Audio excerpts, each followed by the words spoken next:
উল্টো রথে পালনীয় একাধিক রীতিনীতি এবং আচার আচরণ আছে প্রচলিত বিশ্বাস, সেসব নিষ্ঠা ভরে পালন করলে জীবন থেকে সব অশুভ দৃষ্টি দূর হয়, টাকার বৃষ্টিতে ভাসবে আপনার জীবন।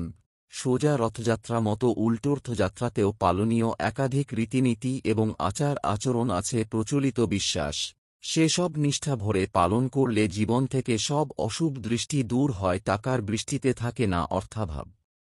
রবিবার ৭ জুলাই পালিত হয়েছে রথযাত্রা। এবার পুরীতে জগন্নাথদেবের রথযাত্রায় এক বিশেষত্ব ছিল। ৫-৩ বছর পর এবার রথযাত্রা পালিত হয়েছে দুদিন ধরে, অর্থাৎ ৭ এবং ৮ জুলাই।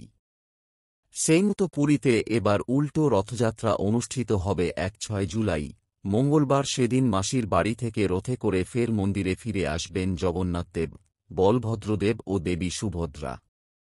সোজা রথযাত্রা মতো উল্টো রথযাত্রাতেও পালনীয় একাধিক রীতিনীতি এবং আচার আচরণ আছে প্রচলিত বিশ্বাস, সেসব নিষ্ঠা ভরে পালন করলে জীবন থেকে সব অশুভ দৃষ্টি দূর হয়, টাকার বৃষ্টিতে থাকে না অর্থাভাব, বলছেন জ্যোতিষ বিশারদ পণ্ডিত নন্দকিশোর মুদগল।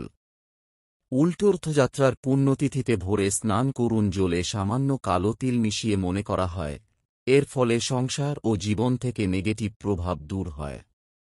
উল্টো রথযাত্রায় শুদ্ধ বসনে নিষ্ঠা ভরে জগন্নাথদেবের পুজো করুন তুলসী পাতা নিবেদন করে। পুজো সমাপনে নিবেদিত তুলসী পাতার মধ্যে একটি রাখুন আপনার টাকার ব্যাগে বা আলমারির লকারে, যেখানে টাকা রাখেন সেখানে, মনে করা হয় এর ফলে অর্থবৃষ্টিতে ভরে থাকবে আপনার জীবন, সুখের সাগরে ভেসে থাকবেন, কোনো দিন অর্থাভাব টের পাবেন না। জগন্নাথদেবের পায়ে নিবেদিত তুলসী পাতার মধ্যে একটি রাতে ঘুমোনোর আগে রাখুন বালিশের নিচে, এতে সংসার থেকে দূর হবে সব বাধা বিঘ্ন।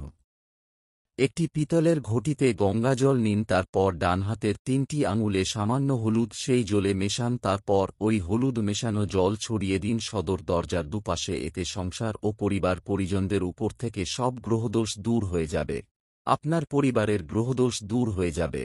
আপনাদের যদি আমাদের ভিডিও ভালো লেগে থাকে তাহলে চ্যানেলটিকে অবশ্য সাবস্ক্রাইব করবেন। ধন্যবাদ।